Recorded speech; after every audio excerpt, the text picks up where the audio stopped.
5 సంవత్సరాలు తెలంగాణకు సుక్క నీళ్ళు రాకుండా అడ్డుకున్నటువంటి ప్రతి ట్రిబ్యునల్లో పోయి తెలంగాణకు వ్యతిరేకంగా పనిచేసినటువంటి తెలంగాణ ప్రాజెక్టులను అడుగడుగున అడ్డుకున్నటువంటి వ్యక్తిని తీసుకొచ్చి ఆంధ్ర చీఫ్ సెక్రటరీగా ఆంధ్ర ఇరిగేషన్ మంత్రిగా ఇరిగేషన్ సెక్రటరీగా పనిచేసిన వ్యక్తిని తీసుకొచ్చి తెలంగాణ నీటిపారుదల శాఖకు సలహాదారుగిస్తారు. తెలంగాణలో ఒక్క ప్రాజెక్టుగా ముందుకోకుండా అడ్డుకోవడానికి ప్లాన్. ఇక్కడ ఏం ప్రాజెక్టు స్టార్ట్ అవుతుందని ప్లాన్ వస్తేనే ఇమ్మీడియట్గా వాళ్ళకు చెరవేసేటువంటి వ్యక్తిని నీటిపారుదల శాఖకు ఇక్కడ అడ్వైజ్. ఏమైనా ఉందా? ఎక్కడైనా ఉందా అట్లా? చరిత్ర ఎక్కడైనా ఉందా? ఆడ రిటైర్డ్ కాగానే వ్యతిరేకం చేసి తీసుకొచ్చి ఇక్కడ మంచి చేస్తాడా? ఇలా సమీక్ష చేస్తున్నా అని చెప్పి చేసిండ్రు. సమీక్షలో ఎవరిని తీసుకెళ్తున్నారు? బోసరాజు ఎందుకు వస్తున్నాడు? జూరాల పైన కట్టే చెక్ డ్యామ్లు చూడడానిక? కొత్తగా ప్రపోజ్ చేసే చెక్ డ్యామ్లు చూడడానిక? ఆ చెక్ డ్యామ్లకు బోసరాజుకు ఏం సంబంధం ఉంది? ఏదో సంబంధం ఉంది, అందుకే ఆయన తీసుకొస్తుర్రా. మూడు బ్యారేజీలు రోడ్ మూడు బ్యారేజీలు ప్రపోజ్ చేశారు. ఇప్పటికే ఎండాకాలం ఒక చిన్న బొట్టు కూడా వస్తలేదు కిందికి. బ్యారేజీల మీద బ్యారేజీలు, చెక్ డ్యామ్లు, డ్యామ్ల మీద డ్యామ్లు కట్టి, లిఫ్ట్ల మీద లిఫ్ట్ కట్టి పైన ఉన్నటువంటి నీళ్ళన్నీ పోతున్నాయి. మళ్ళాగా కొత్త 2 బ్యారేజీలు, ఒకటి 700 కోట్లు, ఇంకోటి దాదాపు 1000 కోట్లది 2 ప్రపోజ్ చేసిండ్రు. రాయచూరులో వేసే కొత్త బ్రిడ్జి కమ్ చెక్ డ్యామ్ వేసారు. యాక్చువల్గా జూరాలకు పైనుంచి ఎండాకాలంలో 2000 క్యూసెక్ల నీళ్ళు ప్రతిరోజు వచ్చేటివి. 2000. ఇప్పుడు ఇంత ఉచ్చబొట్టు కూడా వస్తలేదు కింద.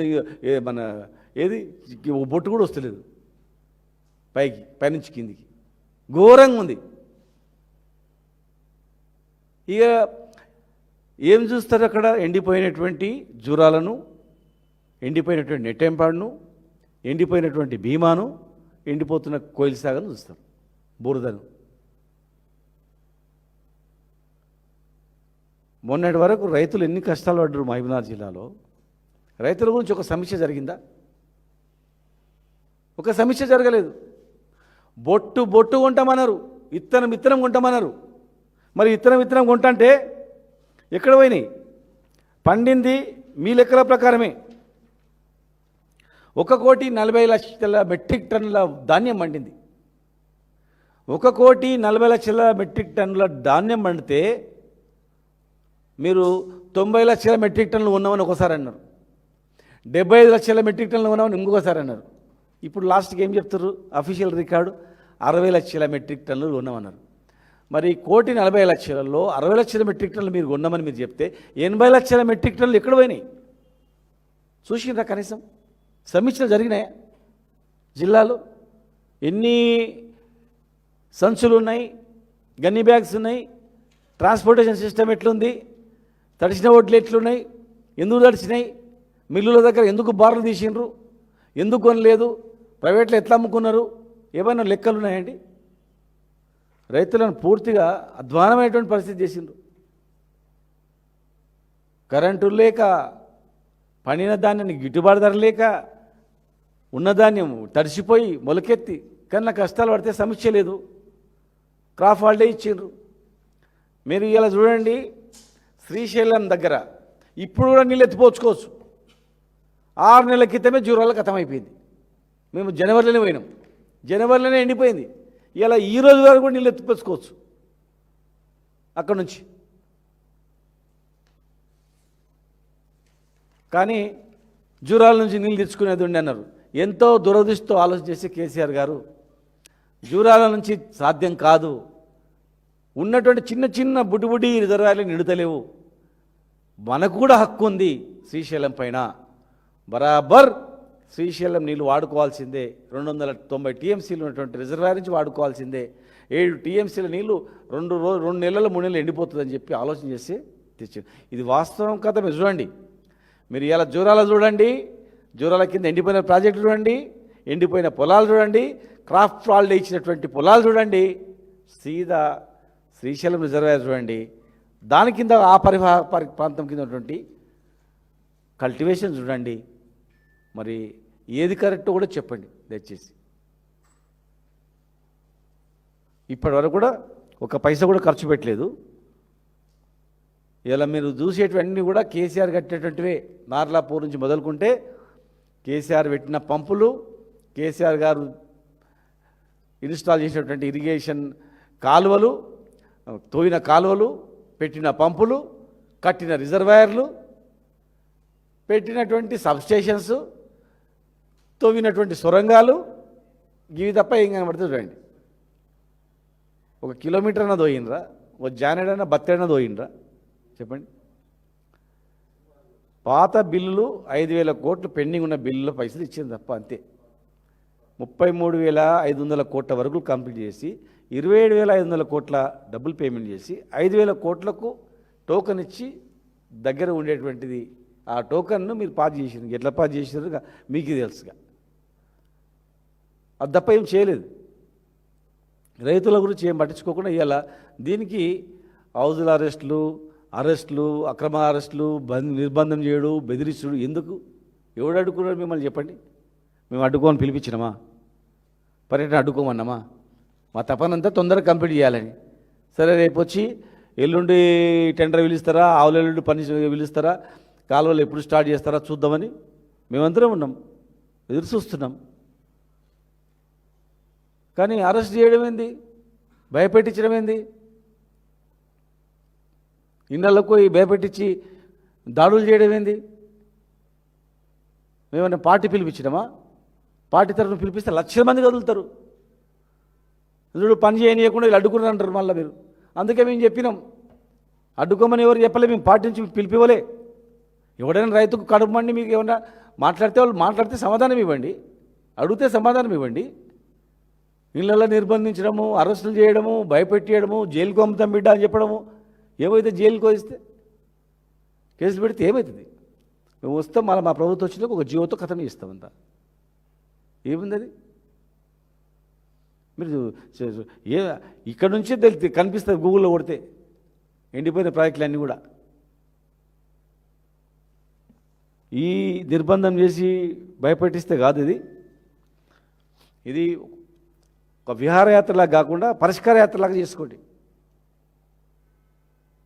కర్ణాటక మంత్రితోన ఊడిపోయిన మంత్రితో ఏం పని ఉంటుందండి? కనీసం ఆఫీసర్లకు అవగాహన లేదా? ప్రోగ్రాం తయారు చేసే వాళ్ళకు ఇంత అవగాహన లేకుండా ఇరిగేషన్ మంత్రి అని చెప్తారా? అంటే మీ చిత్తశుద్ధి ఎంత ఉంది, మీ ఎఫిషియన్సీ ఎంత ఉందంటే అర్థమవుతుంది. ఈ అరెస్టులన్నీ బంద్ చేయాలి, ఈ అరెస్టులన్నీ బంద్ చేయాలి. మరి తడిసిన ధాన్యానికి గిట్టుబాటు ధర ఇవ్వాలి, నష్టపోయిన రైతులకు ఇవ్వాలి, బోనస్ ఇస్తామన్నారు.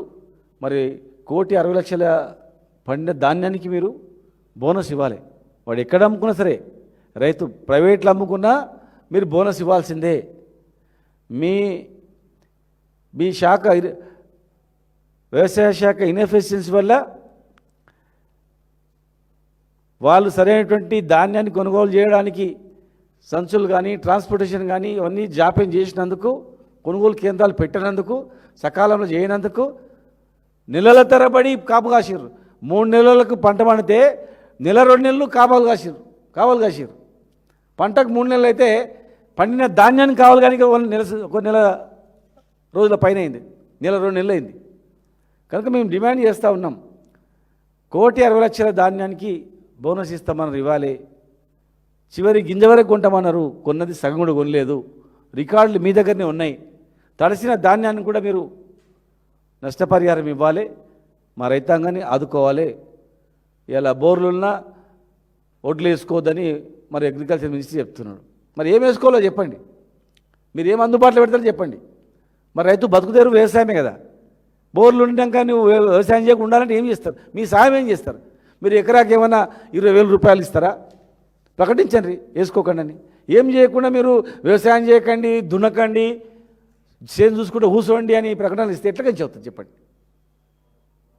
ఇరిగేషన్ మంత్రి ఆ పంపులు మునిగిపోతే కూడా చూడడానికి కూడా పోలే. అప్పుడు పక్కనే ఒట్టెంపు రిజర్వాయర్లు మునిగిపోతే అయినా మేము మా ప్రాజెక్టు కంప్లీట్ కావాలని తపన. కేఎల్ఐ రిజర్వాయర్లు కేఎల్ఐ కింద ఒక్క రిజర్వాయర్ లేకపోయి ప్లాన్ చేసిన 60 TMC రిజర్వాయర్లతో పాలమూరు రంగారెడ్డి జిల్లా ప్రాజెక్టు డిజైన్ చేసిన కేసీఆర్ గారు. కనుక మీరు ఓండి, మీరు ఏం చెప్తారు చెప్పిన తర్వాత దాని మీద మేము పాలమూరు రంగారెడ్డి జిల్లా ప్రాజెక్టు పైన మరి దాని మీద మేము మాట్లాడతాం. ఇలా రైతాంగాన్ని ఆదుకోవాలి, అరెస్టులు బంద్ చేయాలి, ఇమ్మీడియట్గా అరెస్ట్ చేసిన వాళ్ళని విడుదల చేయాలి, వేధింపులు గురి చేయొద్దు. దయచేసి ఎవరైనా రైతులకు సమాధానం చెప్పండి, ధైర్యంగా సమాధానం చెప్పి చేయాలి తప్ప ఇక మీ ఇష్టం వచ్చినట్లు అరెస్టులు చేస్తాం అది ఇదని చెప్తే మాత్రం మేము కూడా మరి ఏ రకమైనటువంటి పిలుపు ఇవ్వాలనేది ఆలోచన చేస్తాం గ్యారెంటీగా. ముందు పైన కర్ణాటక పైన కడుతున్నటువంటి డ్యామ్లు మరి ఏమిటికి ఉపయోగపడతాయో కూడా చెప్పాలి. మొత్తం కట్టిన తర్వాత కిందకి నీళ్ళు ఎట్లకించి వస్తాయి, ఇప్పటికే వస్తలేవు. ఇక మిగతా ఇంకా 2 చెక్ డ్యాములు పెద్ద, ఇంకా 2 బ్యారేజీలు కడితే ఏముంటుంది ఇక దానిలో? కిందకి నీళ్ళు పెద్ద వరదలు వస్తాయి తప్ప వచ్చే అవకాశమే ఉండదు. కనుక రైతాంగం పైన దృష్టి పెట్టి, మరి రైతుల మీద దృష్టి పెట్టి పండిన పంటకు ధర ఇవ్వాలని, పంటల్లో వేయొద్దని చెప్తే గిట్టుబాటు ధర వేయొద్దని చెప్తే వారికి మరి ఏం రైతులకు ప్రకటిస్తారు, ఎకరకు ఎంత ప్రకటిస్తారు, మరి ఏం వేసుకోవాలని కూడా ప్రకటించాలి. మీరు అరెస్టులు బంద్ చేయకుండా ఇట్లే వేధిస్తే, సాయంత్రం వరకు వేధిస్తే మాత్రం ఖచ్చితంగా మరి మేము కూడా రేపు ఆలోచన చేయాల్సి వస్తుంది, ఏం పిలిపించాలని ఆలోచన చేయాల్సి వస్తుంది. దాన్ని విరమించుకోవాలని చెప్పి మేము చెప్తా ఉన్నాం.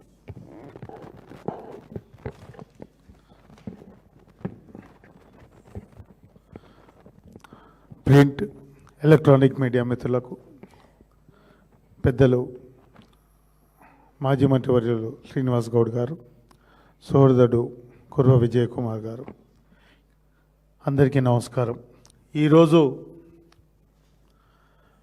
పాలమూరు జిల్లాలో, ఉమ్మడి పాలమూరు జిల్లాలో ఉన్నటువంటి ప్రాజెక్టుల సందర్శన పేరుతో ఈరోజు ఇవాళ రేపు హెలికాప్టర్లో సుడిగాలి పర్యటన చేయబోతున్నటువంటి మరి ముఖ్యమంత్రి గారు, రాష్ట్ర మంత్రులు, మరి అదేవిధంగా వారి యొక్క ఇతర నాయకులు అనుకోని ఇందాక అన్నయ్య చెప్పినట్టు కర్ణాటకకు చెందినటువంటి మాజీ మంత్రి గారిని, బోసరాజు గారిని కర్ణాటక మైనర్ ఇరిగేషన్ మినిస్టర్ వీళ్ళ కంపెనీ అని చెప్తున్నారంటే ప్రభుత్వం యొక్క అధికార యంత్రాంగం యొక్క ఎఫిషియన్సీ, పనితీరు ఈ పర్యటనపై వాళ్ళకున్న చిత్తశుద్ధిని చెప్తా ఉంది. మరి కర్ణాటక క్యాబినెట్ లిస్టులో కానీ కొత్త క్యాబినెట్ లిస్టులో కూడా ఎక్కడ కూడా వారి పేరు లేదు. అంటే ఏదైతే పాలమూరు రంగారెడ్డి ప్రాజెక్ట్ సందర్శన చేయడానికి బీఆర్ఎస్ పార్టీ నాయకులు పాదయాత్ర చేస్తామంటే వాళ్ళకప్పుడు సులుకు తలిగి ప్రభుత్వం హడావుడిగా, ఇప్పుడు ఎండాకాలం నీళ్లు లేవు, నీళ్లు లేవు, హెలికాప్టర్లలో మరి ఈ 2 రోజులు హడావుడి పర్యటన చేసి మేము ఏదో చేస్తున్నామని చెప్పే ప్రయత్నం తప్పితే ఈ ప్రభుత్వానికి 2.5 సంవత్సరాల్లో ఏదన్నా పాలమూరు జిల్లాలో ఒక తట్టెడు మట్టి కనుక ఎత్తి ఉండింటే వారి చిత్తశుద్ధిని శంకించాల్సిన పరిస్థితి ఉండేది కాదు. ఈరోజు మేము ఉద్యమ బాట పడతాం, పోరుబాట పడతాం. పాలమూరు రైతాంగానికి ఉన్న గోసను, పడుతున్న బాధను తీర్చడానికి మీరు కనుక ముందుకు రాకపోతే మేము పాదయాత్ర ఉద్యమం చేస్తామంటే ప్రభుత్వంలో చెల్లం వచ్చిందనే విషయాన్ని కూడా ఈ సందర్భంగా చెప్తా ఉన్నాం. ఈరోజు ముఖ్యమంత్రి గారు ఇతర అధికారులు వచ్చి మరి కొల్లాపూర్ ప్రాంతంలో నైట్ బస వేస్తారట, రాత్రి బస కొల్లాపూర్లో వేస్తారట. అక్కడ కట్టిన మృగవని రిసార్ట్ ఏదైతే ఉందో, మరి సీనన్న గారు టూరిజం మినిస్టర్ ఉన్నప్పుడే దాన్ని ప్రారంభం చేసుకున్నాం. సీనన్న గారు టూరిజం మినిస్టర్ ఉన్నప్పుడే దాన్ని ప్రారంభం చేసుకున్నాం. నేను ముఖ్యమంత్రి గారికి కొల్లాపూర్ ప్రాంత ప్రజల తరపున ముఖ్యమంత్రి గారిని డిమాండ్ చేస్తూ ఉన్నా. గతంలో కేసీఆర్ గారు కొల్లాపూర్ ప్రాంతానికి సంబంధించి ఏదైతే మాకు ఒక హార్టికల్చర్ పాలిటెక్నిక్ కాలేజ్ మంజూరు చేసిండ్రు. హార్టికల్చర్ పాలిటెక్నిక్ కాలేజ్ మంజూరు చేస్తే దాన్ని ఈ ప్రభుత్వం వచ్చినాక కొల్లాపూర్లో లేకుండా దాన్ని తీసుకుపోయి వనపర్తి జిల్లాలో పెట్టడం జరిగింది. పోయిన ప్రభుత్వం మాకు పాలిటెక్నిక్ కాలేజ్ ఇచ్చిండ్రు. ఆ పాలిటెక్నిక్ కాలేజ్ ఉసురు దాని గురించి ఏ మాత్రం కూడా ఈ ప్రభుత్వం పట్టించుకోవడం లేదు. అదేవిధంగా మా ప్రాంతంలో మామిడి రైతులు అత్యధికంగా ఉంటారు. కొల్లాపూర్ మామిడి అంటే రాష్ట్ర ప్రసిద్ధి, చాలామంది మీడియా మిత్రులకు కూడా తెలుసు. కొల్లాపూర్ మామిడి మార్కెట్ కోసం, మామిడి రైతాంగం కోసం గత ప్రభుత్వంలోనే మామిడి మార్కెట్ని ఏర్పాటు చేస్తూ ప్రత్యేకంగా జీవో ఇవ్వడం జరిగింది. దానికి నిధులు కేటాయించి టెండర్ కూడా పిలవడం జరిగింది. 2.5 సంవత్సరాల్లో మామిడి మార్కెట్ కానీ మామిడి రైతాంగం గురించి కానీ ఆలోచించిన పాపాన ఈ ప్రభుత్వం పోలేదనే విషయాన్ని కూడా మీకు ఈ సందర్భంగా చెప్తా ఉన్నాం. అదేవిధంగా సింగోటం నుంచి గోపాల్ తిన్నే లింక్ కెనాల్ ఇచ్చి కొల్లాపూర్ ప్రాంతంలో ఉన్న రైతాంగాన్ని యొక్క బాధలు వెదలు తీర్చాలనే ఉద్దేశంతో ప్రభుత్వము 147 కోట్ల రూపాయలతో గత ప్రభుత్వం మంజూరు చేసి టెండర్లు పిలిస్తే టెండర్లు అయిపోయినాయి. మరి రాఘవ కన్స్ట్రక్షన్ కంపెనీకి టెండర్ వచ్చినాయి. ఇంతవరకు 2.5 సంవత్సరాలు అయిపోయింది ఈ ప్రభుత్వం వచ్చి. పొంగులేటి శ్రీనివాసరెడ్డి గారి యొక్క కంపెనీ 2.5 సంవత్సరాలు అయిపోయింది. ఇది ఇప్పుడు మా ప్రభుత్వంలో అంతకుముందు కూడా 6-7 నెలలు భూసేకరణ జరగలేదు. ఎక్కడ వేసినా గొంగడి అక్కడే విధంగా ఉంది. అదేవిధంగా గతంలో శ్రీశైల నిర్వాసితులకు సంబంధించి వాళ్ళకు డిస్ప్లేస్డ్ ఫ్యామిలీస్కు న్యాయం చేయాలనే ఉద్దేశంతో గత ప్రభుత్వంలో 68 జీవో ద్వారా కొంతమంది ఈ లష్కర్ ఉద్యోగాలు ఇప్పించాలనే ప్రయత్నం చేసి కొంతమందికి పోయిన ప్రభుత్వంలో లష్కర్ ఉద్యోగాలు ఇప్పించడం జరిగింది. అదేవిధంగా కొంతమందికి సంబంధించినటువంటి ఫైల్ పూర్తిగా ప్రభుత్వం నుంచి వచ్చి అన్ని అనుమతులు పొంది వనపర్తిలో ఉన్నటువంటి సంబంధిత అధికారులకు డిస్ప్లేస్డ్ ఫ్యామిలీస్కు ఉద్యోగాలు ఇవ్వండి అని చెప్పి ఆదేశాలు గత ప్రభుత్వంలో ఇవ్వడం జరిగింది. అది జరిగి 2.5 సంవత్సరాలు అయింది. మానవతా దృక్పథంతో వెంటనే ఆ డిస్ప్లేస్డ్ ఫ్యామిలీస్ పర్సన్స్కి ఎవరైతే ఉన్నారో ఆనాడు అప్రూవ్ అయిన లిస్ట్ ఉంది. మీ కనుక ఆ లిస్టుల పైన ఏదో అనుమానాలు ఉంటే మళ్ళీ వెరిఫికేషన్ చేయండి. కానీ ఆ డిస్ప్లేస్డ్ ఫ్యామిలీస్కు ఉద్యోగాలు ముఖ్యమంత్రి కాదు గత ఎన్నికల ముందర కొల్లాపూర్లో చెప్పిండు శాశ్వత పరిష్కారం చూపెడతా అన్నాడు. నేను డిమాండ్ చేస్తూ ఉన్నా, మేము గత ప్రభుత్వంలో ఏదైతే డిస్ప్లేస్డ్ ఫ్యామిలీస్కి ఉద్యోగాలు ఇవ్వాలని ఆనాటి కేసీఆర్ గారి నాయకత్వంలో వారు ఆదేశాల మేరకు దానికి సంబంధించినటువంటి ఫైలు కూడా పూర్తిగా పరిశీలన జరిగి దానికి సంబంధిత అనుమతులు ఇచ్చి వనపర్తి జిల్లా కలెక్టర్కు, నాగర్కర్నూలు జిల్లా సంబంధిత అధికారులకు పంపించడం జరిగింది. వాటిని వెంటనే ఇంప్లిమెంట్ చేయాలి. అదేవిధంగా ఏదుల రిజర్వాయర్ దగ్గర కొల్లాపూర్ నియోజకవర్గంలో ఒక 35 ఎకరాలకు భూ నిర్వాసిత రైతాంగానికి సంబంధించినటువంటి పిఎన్ కూడా ఇవ్వడం జరిగింది. 2.5 సంవత్సరాలైంది. వారికి వెంటనే వాళ్ళకు భూసేకరణ డబ్బులు చెల్లించాలని చెప్పేసి నేను డిమాండ్ చేస్తూ ఉన్నా. మరి 2.5 సంవత్సరాలుగా ఏవైతే మా ప్రాంతంలో గత ప్రభుత్వం ఇచ్చినటువంటి హామీలు ఏవైతే ఉన్నాయో గత ప్రభుత్వం మంజూరు చేసిన వాటిని వెంటనే ఇంప్లిమెంట్ చేయాలని, అదేవిధంగా బీఆర్ఎస్ మా నియోజకవర్గంలో గతంలో శ్రీధర్ రెడ్డి హత్య జరిగింది. 2 సంవత్సరాలు దాటిపోయింది. శ్రీధర్ రెడ్డి హత్యకు సంబంధించినటువంటి పురోగతి లేదు. సాక్షాత్ పేపర్లు చూసిన ముఖ్యమంత్రి గారు స్వయంగా అధికారులకు ఆదేశాలు జారీ చేసినారు. దీనికి సంబంధించి నిందితులను పట్టుకోండి అని చెప్పి ముఖ్యమంత్రి చాలా పేపర్లో చూసినాం. కానీ 2.5 సంవత్సరాలైనా 2 సంవత్సరాలు దాటినా ఆ ఊసు లేదంటే ప్రభుత్వ పనితీరు ఏ విధంగా ఉందో ఒక్కసారి ఆలోచన చేయమని చెప్తా ఉన్నాం. మంచి ప్రాజెక్టుల సందర్శన చేస్తూ ఉన్నారు, టూరిజం ప్లేస్ల సందర్శన చేస్తూ ఉన్నారు. కానీ ఒక్కసారన్నా రోడ్ల మీద పోసుకున్న వడ్లను ఎప్పుడెప్పుడు కొంటారా అని చూసిన ఒక్క రైతు కల్లాలనన్నా మీరు పరిశీలించినారా అని చెప్పి అడుగుతూ ఉన్నా. వడ్ల రైతు గోస ఈ ప్రభుత్వానికి పట్టడం లేదు. మీరు ఏదైతే జూరాలలో ఇప్పుడు రోజు 2000 క్యూసెక్కులు వరద టైంలోనే నీళ్ళు వచ్చేటివి, వరద జలాలు వచ్చేది. ఈ రోజున్న పరిస్థితిలో ఒక్క బొట్టు కూడా నీళ్ళు రావడం లేదు. భవిష్యత్తులో మీరు కర్ణాటకతో కలిపి 3 బ్యారేజీలు కనుక నిర్మాణం చేస్తే పాలమూరు జిల్లాలో ఉన్నటువంటి ప్రాజెక్టుల యొక్క పరిస్థితి ఏంటి, పాలమూరు రైతాంగం యొక్క పరిస్థితి ఏందని ఎప్పుడైనా ఆలోచన చేసిండ్రా అని చెప్పి అడుగుతా ఉన్నాం. పాలమూరు రైతు గోసను ఈ ప్రభుత్వం పట్టించుకోవడం లేదని కూడా చెప్తా ఉన్నాం.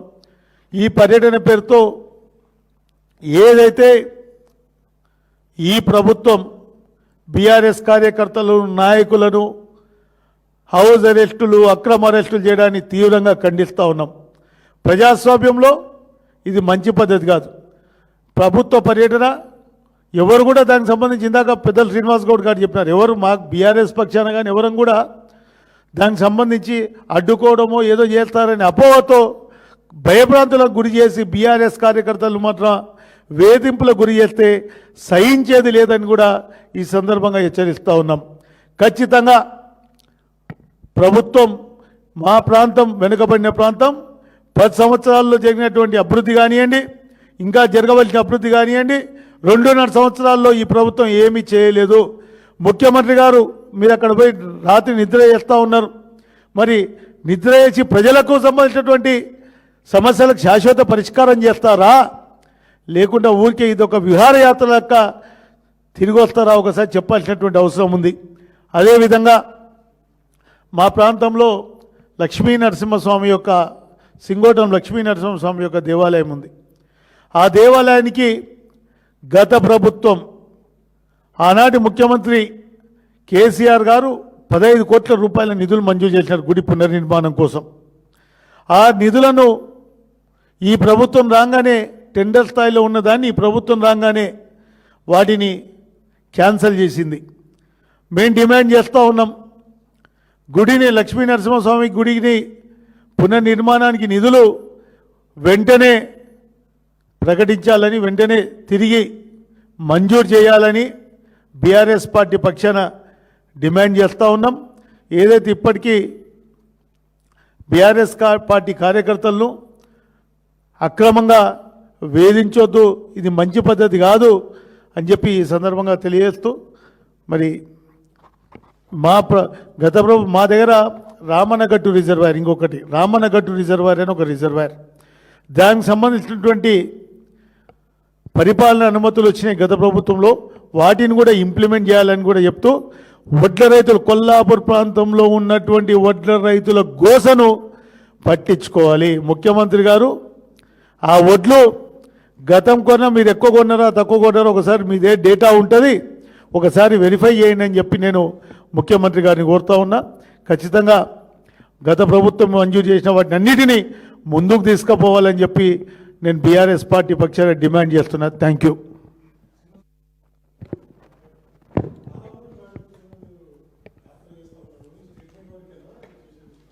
ఇప్పుడు ఈరోజు స్పందన వచ్చిందంటే ఈరోజు రివ్యూలు మీటింగ్లు పర్యటనలు జరుగుతున్నాయంటే దానికి కారణం ఇది ఎవరన్నా నేను జిల్లాలో అడిగాను.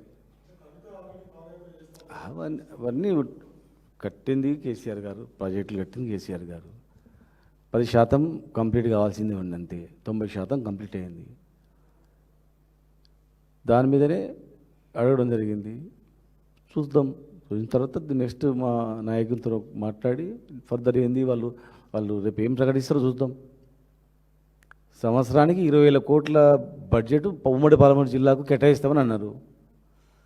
ముఖ్యమంత్రి గారే క్యాబినెట్లు అందరిని రిక్వెస్ట్ చేస్తున్నా, నా జిల్లా కనుక సంవత్సరానికి 20,000 కోట్లు కేటాయించాలా, గ్రీన్ ఛానల్ ద్వారా ఉమ్మడి జిల్లాకు ఖర్చు పెడతామని చెప్పి పత్రికాముఖంగానే అడిగింది వారు. ఇప్పుడు బడ్జెట్ 3వ ఇయర్ అంటే 60,000 కోట్లు రావాలా. మరి 60,000 కోట్లలో 60 పైసలు కూడా రాలేదు. గ్రీన్ ఛానల్ లేదు, 60,000 కోట్లు లేదు. ఇప్పుడు అవన్నీ కంప్లీట్ చేస్తామని వాళ్ళే చెప్పారు కదా, దాన్నే అడుగుతూ ఉన్నాం. ఇవాళ దాంతోపాటు ఇప్పుడు ఎన్నో పెండింగ్ పనులు ఉన్నాయి, పెండింగ్ శాంక్షన్ చేసి మధ్యంతరం ఆగిపోయేటట్టు ఉన్నాయి. మహబూబ్నగర్లో సూపర్ స్పెషాలిటీ హాస్పిటల్స్ టెండర్ పిలవాలి లోపల ఎక్విప్మెంట్స్కు, దానికి 400-500 కోట్లు అవుతుంది. సూపర్ స్పెషాలిటీ హాస్పిటల్ బిల్డింగ్ కట్టినాం మేము, టెండర్ పిలవాలి. టూరిజం ప్లాజా ఉంది, హోటల్ పెద్దది, 100 కోట్లతో మధ్యలో ఆగిపోయింది. మన్నెంకొండ రోప్వే ఉంది, మధ్యలో ఆగిపోయింది. ఏసీ కళ్యాణ మండపం ఉంది మన్నెంకొండలో, అదే ఆగిపోయింది. హరిత హోటల్ కళ్యాణ మండపంలో స్లాబ్లు వేడి ఉన్నాయి, అవే ఆగిపోయినాయి.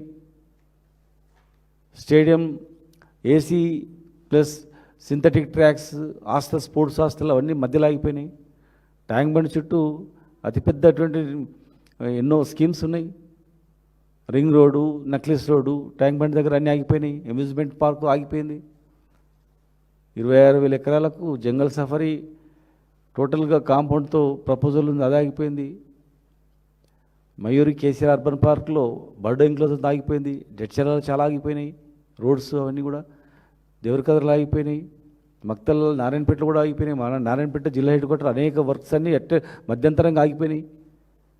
గద్వాలలో ఆగిపోయినాయి, అల్లంపూర్లో ఆగిపోయినాయి, వనపర్తిలో, కొల్లాపూర్లో, నార్కర్నూల్, మన అచ్చంపేట్, ఇవన్నీ కల్లోకుర్తి, ఎన్నో ప్రాజెక్టులు మధ్యంతరంగా ఆగిపోయి ఉన్నాయి. మేము అనుకున్నాం 20,000 కోట్ల సంవత్సరానికి ఉమ్మడి జిల్లాకి ఇస్తే ఇవన్నీ కంప్లీట్ చేస్తారా కావచ్చు అని అనుకున్నాం. 3 సంవత్సరాలు అయితే మిగిలితే 2 బడ్జెట్లు. ఇది దీని తర్వాత ఎలక్షన్ బడ్జెటే. అవన్నీ కంప్లీట్ చేయాలని మేము అడుగుతా ఉన్నాం. ఉట్టి అరెస్ట్ చేస్తే, అక్రమ అరెస్ట్ చేసి భయపెట్టించి అడవనీయకుండా చేస్తే ఎట్లా అవుతుంది? అది ఖచ్చితంగా జిల్లాను అభివృద్ధి చేసుకోవాలి. ప్రతిపక్ష నాయకులు కూడా వాళ్ళు, మన అధికార పార్టీ వాళ్ళు కూడా, అరే ప్రతిపక్ష వాళ్ళు కూడా లొల్లి పెడుతున్నారు, ఇమ్మీడియట్గా మీరు ఇస్తానా 60,000 కోట్లు ఇమ్మీడియట్గా ఇవ్వండి సార్ అని ఒత్తిడి తీసుకొచ్చి పని చేయాలి. మమ్మల్ని చూపించి జిల్లా అభివృద్ధి గురించి దృష్టి పెట్టాలి తప్ప మేమన్నదానికి ఏదో మాట్లాడము, మేమంటివి మీరంటివని కాదు. మేము రాజకీయ గురించి అన్నటువంటి కావు. మేము రాజకీయ కోణంలో ఆలోచన చేసింది కాదు. జిల్లాను అభివృద్ధి చేసుకోవాలి, తెచ్చుకున్న తెలంగాణను కాపాడుకోవాలి. ఎంతో దూరదృష్టితో 100 ఏళ్ళు బతికేటట్లు కేసీఆర్ గారు రిజర్వాయర్లు అన్ని డిజైన్ చేసిండ్రు. గతంలో కేఎల్ఐ రిజర్వాయర్, కేఎల్ఐ డిజైన్ చేస్తే కేఎల్ఐ కింద కేఎల్ఐ లిఫ్ట్ ఇరిగేషన్, మరి లిఫ్ట్ చేసినప్పుడు నీళ్ళు ఏడ పోసుకోవాలి? ఒక్క టీఎంసీ రిజర్వాయర్ లేకుండా స్కీమ్ పెట్టిండ్రు. అట్టది కావద్దు అని చెప్పి 60 టీఎంసీల పైగా అవన్నీ కూడా రిజర్వాయర్లు కంప్లీట్ చేసి పెట్టినాం. ఒక లక్ష్మీదేవిపల్లి కంప్లీట్ చేయాలి, ఉదండపూర్ 40% కంప్లీట్ చేయాలి. దాని గురించి అడిగినాం మేము. ఇలా ఇంకా జిల్లాని మొత్తం అభివృద్ధి చేయడానికి వారు ఇస్తున్నటువంటి సంవత్సరానికి ఖర్చు పెడతానటువంటి 20,000 కోట్లు కూడా ఖర్చు పెడితే చిరస్థాయిగా మిగిలిపోతారు. అవకాశం వచ్చేటప్పుడు ఉపయోగించుకోకపోతే జిల్లా ప్రజలు ఖచ్చితంగా క్షమించరు. కనుక ఖచ్చితంగా ఇవి ఉపయోగించుకొని చేయండి. మీరు అన్నమాటనే మేము అడుగుతా ఉన్నాం, కొత్తగానే కాదు. మీ ఇంత పర్సెంటేజ్ అంత పర్సెంటేజ్ చేసిన మా వర్కులు ఇంత పర్సెంటేజ్ పోనీ మీరే ఎక్కువ చేసిన అనుకుని చేయండి, మిగిలిపోయినా చేయండి. మొత్తం కూడా రోడ్స్ కానీ హాస్పిటల్స్ మొత్తం కూడా అధ్వానం అయిపోయినాయి. హాస్పిటల్లో మందులు లేవు, నర్సీ హాస్పిటల్లో మందులు లేవు, ఇబ్బంది ఉంది. అక్కడ రిటైర్డ్ అయినటువంటి ఉద్యోగులకు కూడా ఇబ్బంది ఉంది, ఇబ్బందులు ఉన్నాయి. కాంట్రాక్టర్లు లొల్లి చేస్తున్నారు. మీరు ఏం చేస్తారో చేయండి. గతంలో మీరు మాకు పరిపాలన చేయడానికి చాలా శాతం అవుతుంది. మేము ఎక్కడి నుంచి డబ్బులు లేవని మాకు అన్నీ తెలుసు, లెక్కలు చూసుకొని మాట్లాడమని ఆర్థిక శాఖ మంత్రి చెప్పింది కదా. మీరే 2 మాటలు మాట్లాడితే ఎట్లా? ఇలా ఏం చేసిండ్రని, ఏం అడుగునని అరెస్ట్ చేస్తున్నారు, భయపెట్టిస్తున్నారు కార్యకర్తల్ని.